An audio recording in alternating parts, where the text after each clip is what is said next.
Hello and welcome to my kitchen.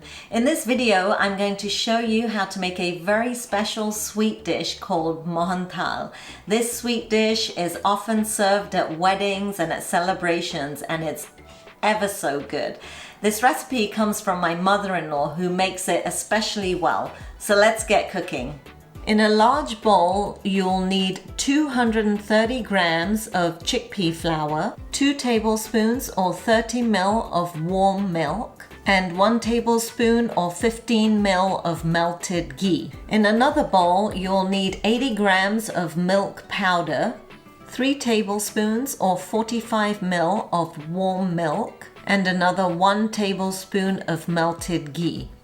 You'll also need 60 grams of almonds, 170 grams of granulated sugar, 90 ml of water, 170 grams of melted ghee, 1.5 teaspoons of ground cardamom powder, a pinch of mace powder, and I'll be grinding up some fresh nutmeg, and you need about a pinch of that. I'll also be adding 4 to 5 strands of saffron, and you can add more if you really like saffron. And I'm going to add a pinch of orange food coloring. You can add yellow food coloring. It just brings out the color in the mohantal. And pistachio and almond flakes for garnishing. Now, some people find making mohantal very complicated, but I'm going to teach you how to make it step by step so you can enjoy it at home. So the first thing you need to do is you need to get a large bowl, and you're going to need to sieve the chickpea flour into the large bowl.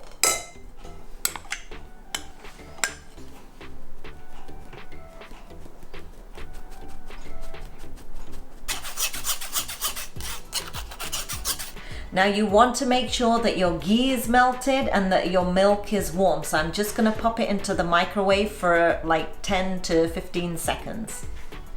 Now once these are warmed up, go ahead and pour them into the chickpea flour.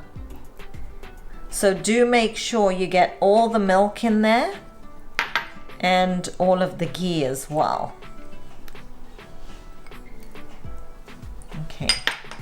Then go ahead and mix it with your hand, and you want to make it like into breadcrumbs.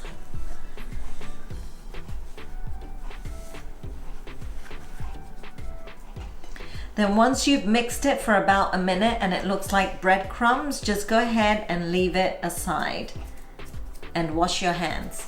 Then for the second step, you want to take your milk powder and add the warm ghee and the warm milk in there.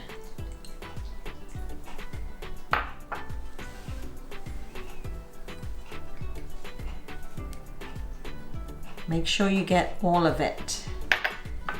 Then again, mix it into crumbs with your hands.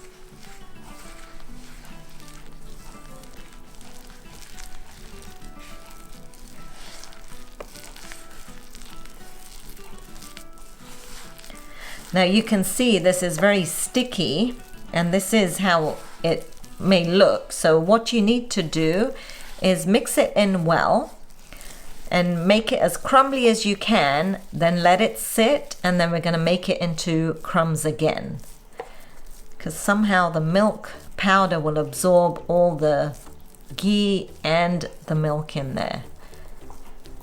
So just go ahead and leave it like that for now, and then we'll break it up into crumbs again a little bit later on. Then go ahead and chop up the almonds in a chopper.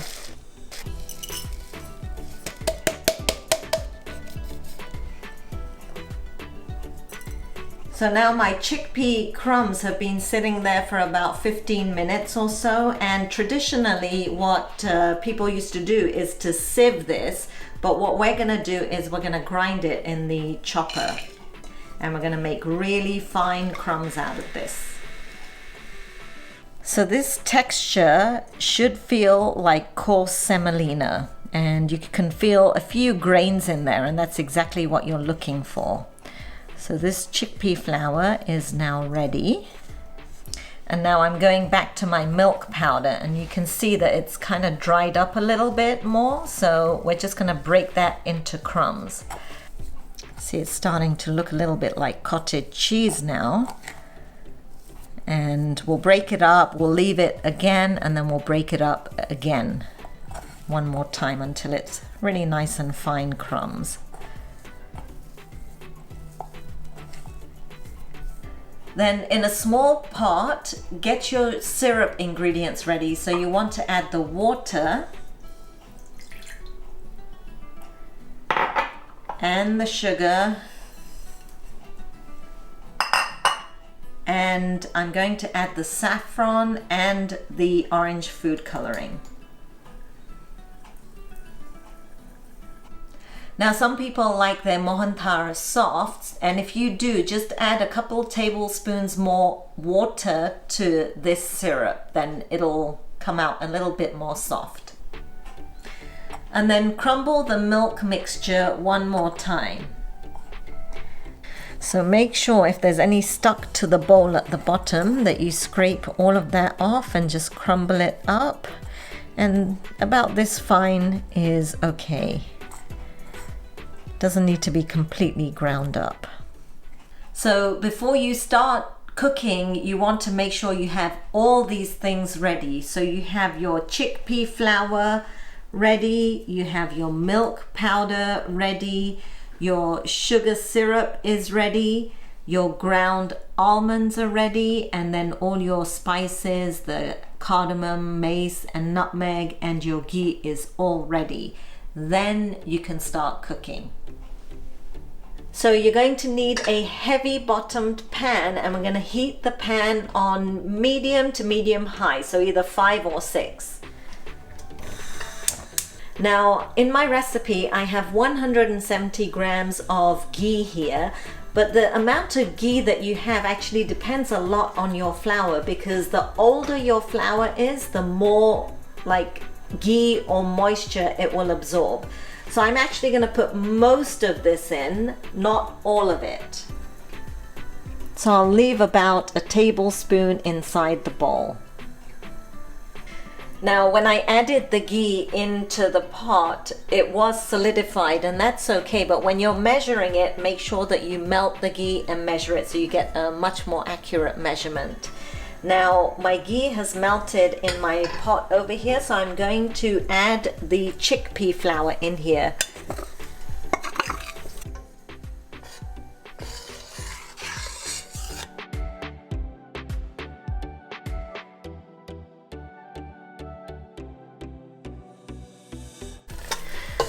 Now by looking at this, I can tell you that it needs more ghee in here because it's actually not moving freely. This consistency is a little bit too thick, so I'm going to add the rest of my ghee.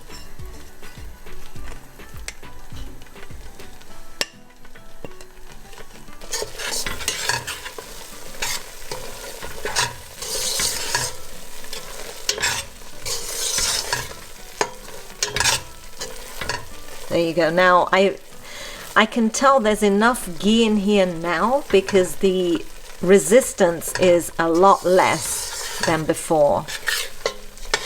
So you want to be able to move your spoon very freely inside.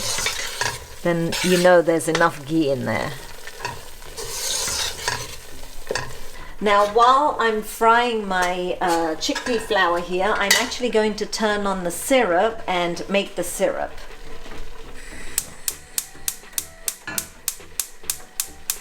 Now this syrup is actually a very thin syrup, so we're not going to have to boil it for too much, just like 2 or 3 minutes, and then I'll check it.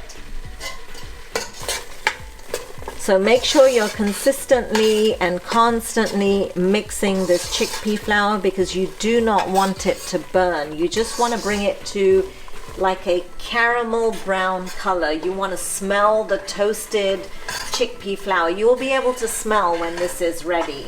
And guys, if you are enjoying my videos and my tips, then definitely don't forget to subscribe to my channel and give me a thumbs up. I really want to teach you guys how to cook some delicious dishes. Now my temperature is on the number 6, but I'm actually going to reduce it slightly to the number 5. It's just boiling a little bit too quickly for me. So I'm just turning it down a little bit. And you can see it's slowly starting to change color as well.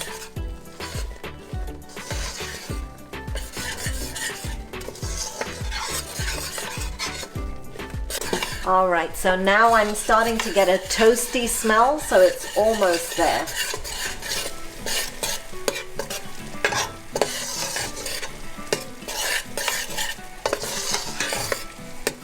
And my sugar syrup is also boiling, so I'm just going to give that a stir. And the way to check this is just to put a drop, and it shouldn't run so quickly. It's almost there. It needs another minute or so. Alright, so now this is what you're looking for, a lovely toasty color. It looks like a caramel brown, so my heat now is going to be turned off, and it will continue to cook. I'm going to add the nuts in here and my milk powder, and we're going to stir this in.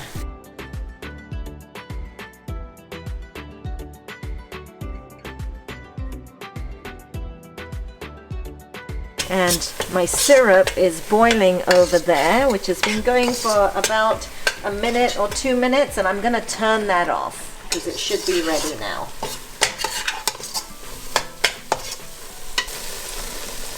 So you can hear the sizzling. My stove is off, but the pan is still hot, and the chickpea flour is very, very hot in there. So that is cooking the milk and the almonds in there. Alright, so the syrup's been boiling for about a minute or 2, and the way to check it is just to drop it, and it should move slowly, not so quickly down the spoon as it's tilted. So this is, you want a thin syrup, not a thick syrup for the mohantal. And now at this point, if you wanted to make this for guests tomorrow, you could actually just leave it and let this cool and refrigerate it and make it in a day or 2, that's fine. And then when you want to actually make the mohantal, if you wanted it fresh, you just warm this up and you warm the syrup up, and then you mix it together. So there's a tip there if you wanted to make fresh mohantal for your guests. But we're going to make this today, so I'm actually now ready to go ahead and put the syrup into the mixture here. So just go ahead and mix it in.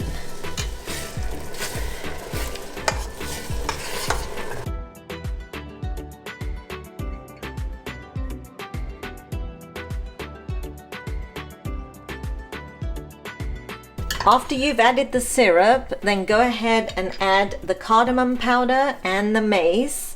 And I'm just going to add a pinch of nutmeg in here too.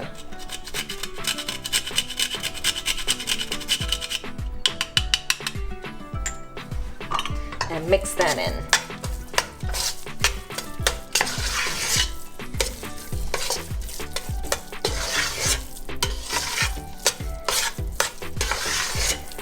Now, if you like soft mohantal, this is ready to go.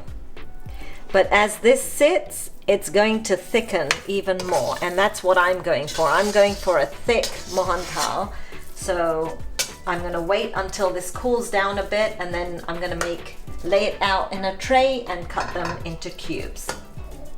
Now to make cubes out of the mohantal, I'm going to line a baking tray like this. You can use a round thali if you only have a thali, that's fine. But I'm going to line this baking tray with some parchment paper so it's easier to remove the cubes when they're cooled down. Then once your tray is lined, go ahead and put the mohantal mixture inside and flatten it out.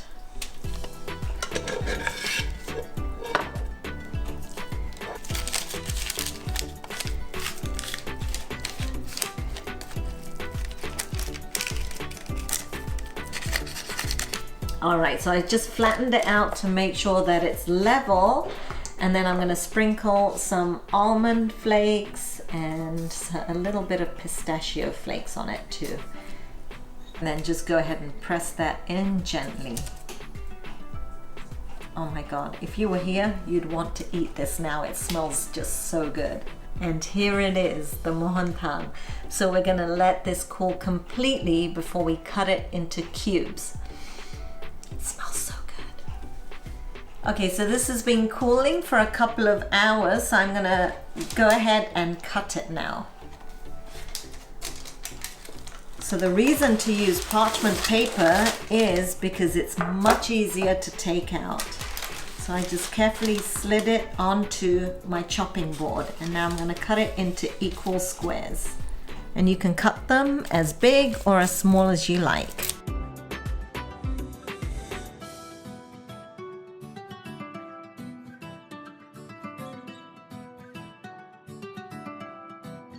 So I tried to make them as equal as possible, but this one here is a bit rounded, so guess what?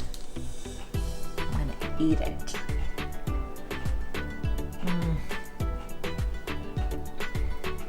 Oh my God. It's so, so delicious. It's terrible. Oh my God.